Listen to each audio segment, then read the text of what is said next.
านราตรีคืนนั้นซื่นบานหัวใจอายแต่จ้องหมายเพียงน้องคนเดียวมีผู้หญิงหลายคนบ่สนใส่ใจมีคนเดียวถูกใจคือตัวน้องนางยามเวลายิ้มนั้นต้องตาต้องใจอายยิ่งคิดสนใจอยากไปทักนางแต่หัวใจบ่ห่างย่านมีคู่ครองจึงได้แต่แอบมองแทนใครว่าจามันเป็นความผิดหวังย้อนความหมายกาย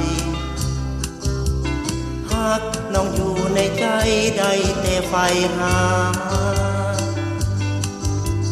เพียงบรรเลงเพลงมาห้องออกจากใจจงสาเถิดดวงใจวายหากนาง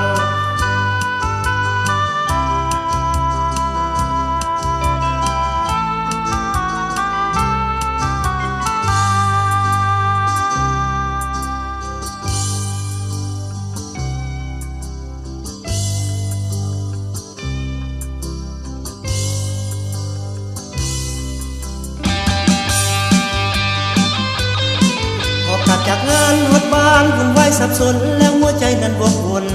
หอนหุนสิ้นดีหากได้คุยกันวันนั้นก็คงสุขีแล้วจนฮอดถึงวันนี้บ่มีข่าวโอ้นางเอ๋ยน้องอยู่หนใดอยู่อย่างใดจึงบ่เห็นกันเลยโอ้ใจเอ๋ยคิดถึงมิจางถึงแต่น้ำทุกลมหายใจ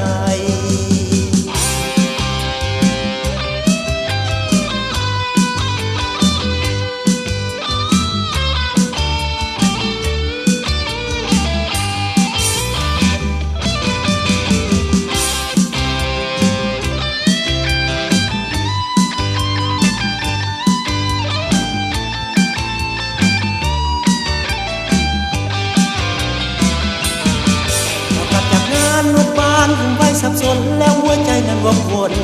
หอนหุนสิ้นดีหากได้คุยกันวันนั้นก็คงสุขีแล้วจนฮอดถึงวันนี้บ่มีข่าวโอ้นางเอ๋ยน้องอยู่หนใดอยู่อย่างใดจึงบ่เห็นกันเลยโอ้ใจเอ๋ยถึงแต่น้ำทุกลมหายใจ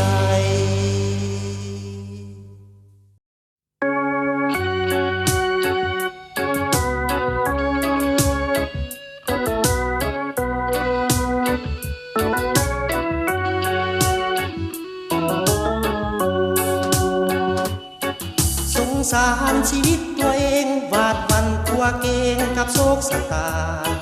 ร่ำรวยแต่ความสวยขาดเคินเงินตราอีกลาการนั้นนาตกซ้ำทุกใจแท้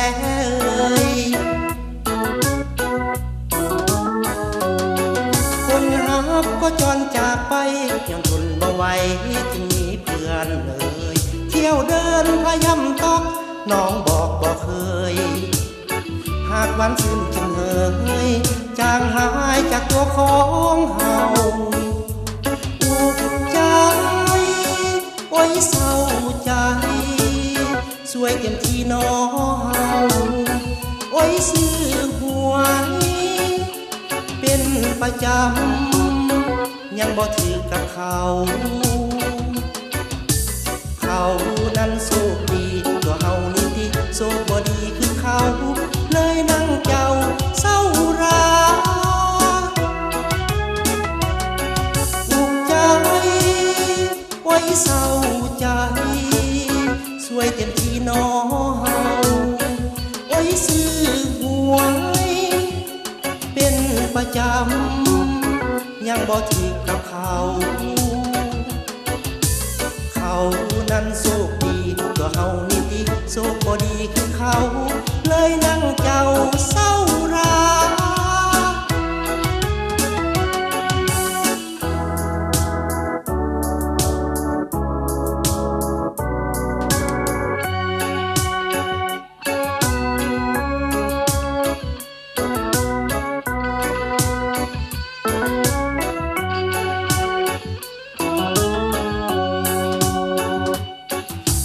สารชีวิตตัวเองวาดวันกลัวเกงกับโชคชะตา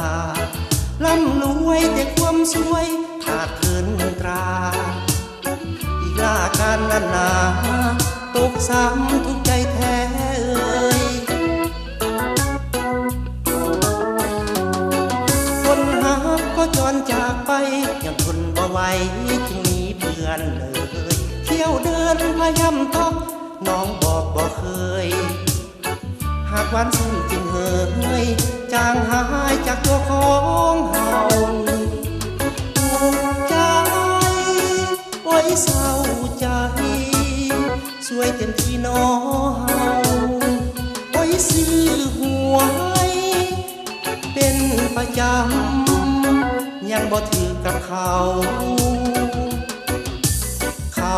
นั้นโชคดีตัวเฮานี่โชคบ่ดีคือเขาเลยนั่งเจ้าเศร้าราอุกใจไว้เศร้าใจสวยเต็มที่น้อเฮาไว้ซื้อหวยเป็นประจำยังบ่ถือกับเขาเขานั้นโชคดีตัวเฮานี่โชคบ่ดีคือเขาเลยนั่งเจ้าเศร้ารา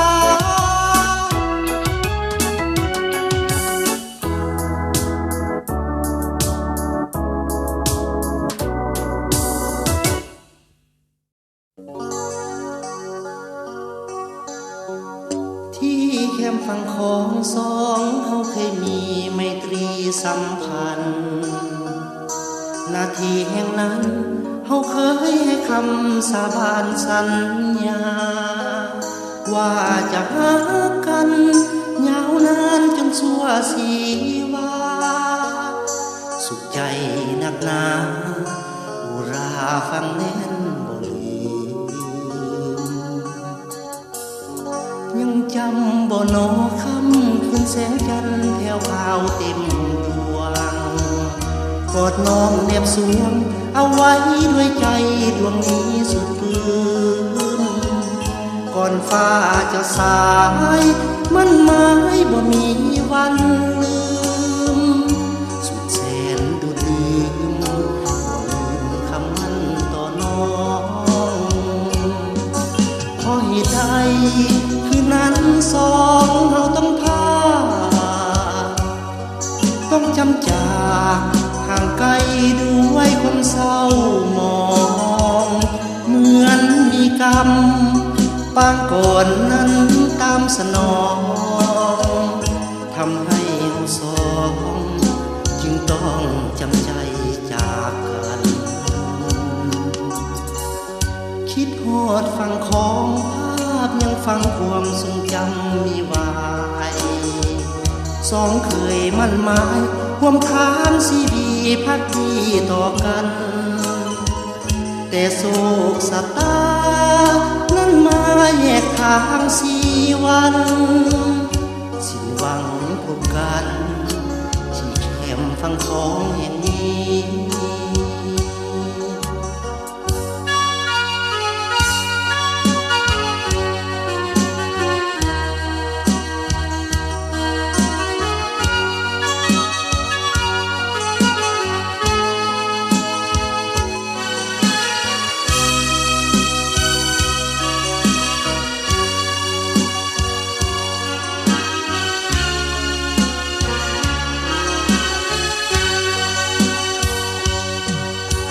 เหตุใดค นนั้นสองเราต้องพาต้องจำจากห่างไกลด้วยความเศร้ามองเหมือนมีกรรมปางก่อนนั้นตามสนองทำให้เราสองจึงต้องจำใจจากกันคิดฮอดฟังของภาพยังฟังความทรงจำมีไว้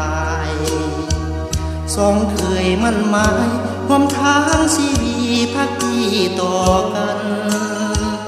แต่โศกสตานั้นมาแยกทางสี่วันสิ้นหวังพบกันที่แคมฟังของอย่างนี้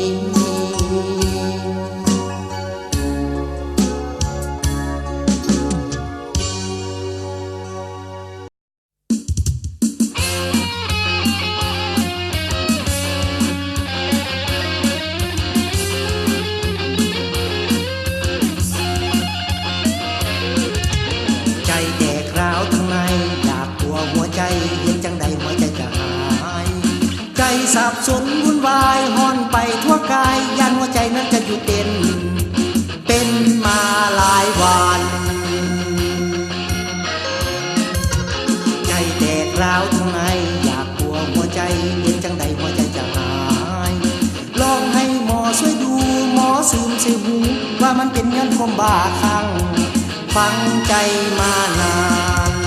ลองหาเพื่อนคู่กายเพื่อมาช่วยปลุกหัวใจแล้วจะหายในคืนวัน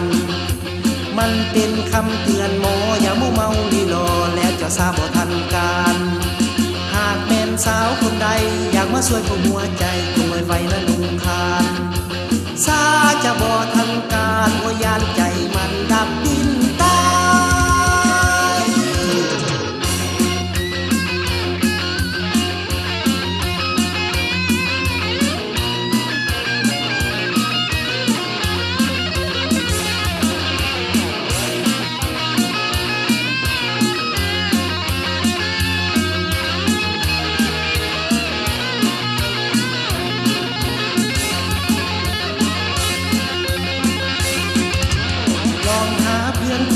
ยเพื่อมาช่วยปลุกหัวใจแล้วจะหายในคืนวัน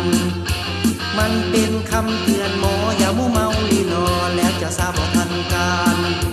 หากแม่นสาวคนใดอยากมาช่วยปลุกหัวใจจงไว้ไว้และลุงคาน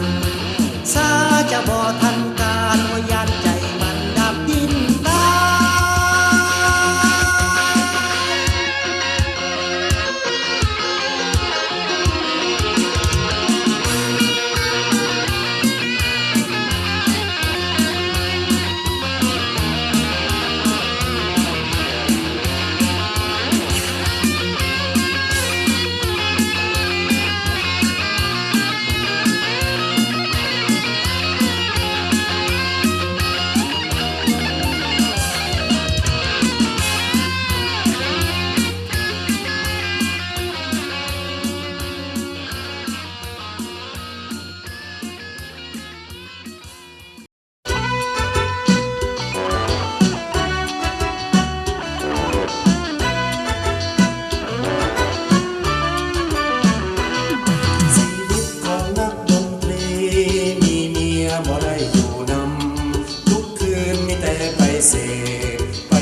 แล้วก็นอนตายต่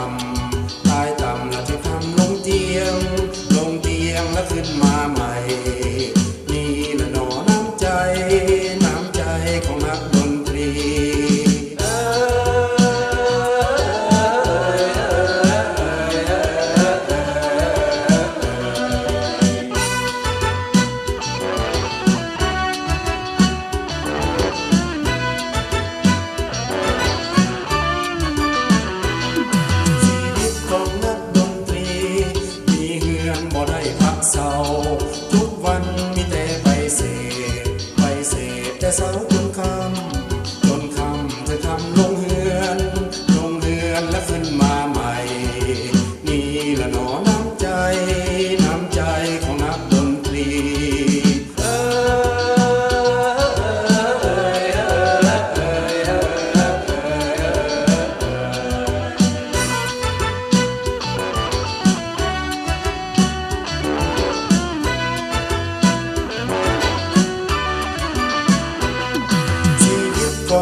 ำลายต่ำแล้วจึงทำลงเทียง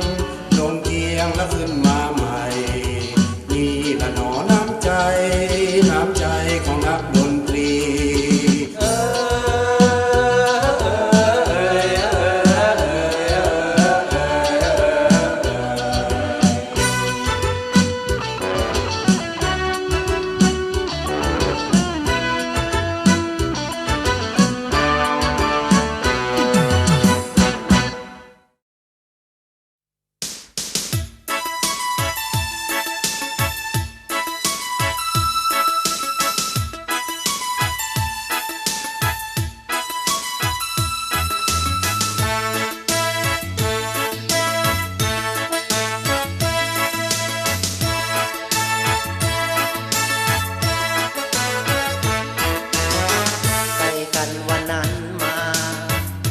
จำบ่เหือดหาย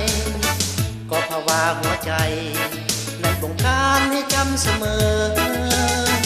ดวงใจพะวงคืนวันนั้นทำเพ้อนอนยังฝันละเมอนั่นเดือดถึงคาลิฟอร์เนียจดจำบ่ว่าเราสร้างฮักเมื่อคราวนั้นในดินแดนวิมานต้นดอกฮักคาลิฟอร์เนียสาบานต่อเทพไทยสัจจาบ่สูญเสียฝ่าดินช่วยเสียให้ฮักถาวรยังจำวันที่เฮาทั้งสองได้พบผ่านกันจดจำวันที่บริเวณ The Big Response ยังจำดีว่าจีว่าฮักจากดวงสมรยังจำตอนที่อ้ายบอกฮักน้องนั้นจางจนถึงปัจจุบันนานที่ยังจำมันความมักส่วนนิรันดร์แน่นในสวงมิเคยเลือนลางจากวันคันนี้คง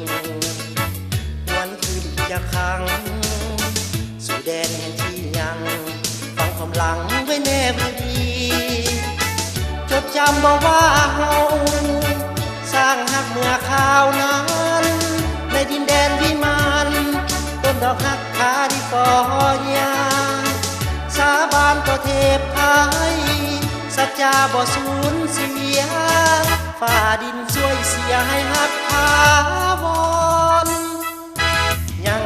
จำวันที่เฮาทั้งสองได้พบผ่านกันจดจำวันที่บริเวณ The Big Response ยังจำดีว่าที่ว่าฮักจากดวงสมรยังจำตอนที่อ้ายบอกฮักน้องนั้นจางยังจำวันที่เฮาทั้งสองได้พบผ่านกันจดจำวันที่บริเวณ The Big Response ยังจำดีว่าที่ว่าฮักจากดวงสมรยังจำตอนที่อ้ายบอกฮักน้องนั้นจาง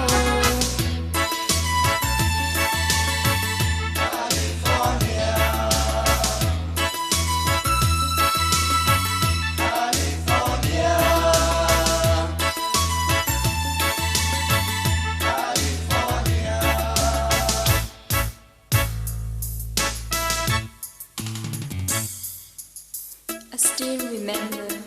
the day I met you at the Big Trees Falls in California. You told me you loved me, so I do. Today, I'll think of you and need to call you my dear.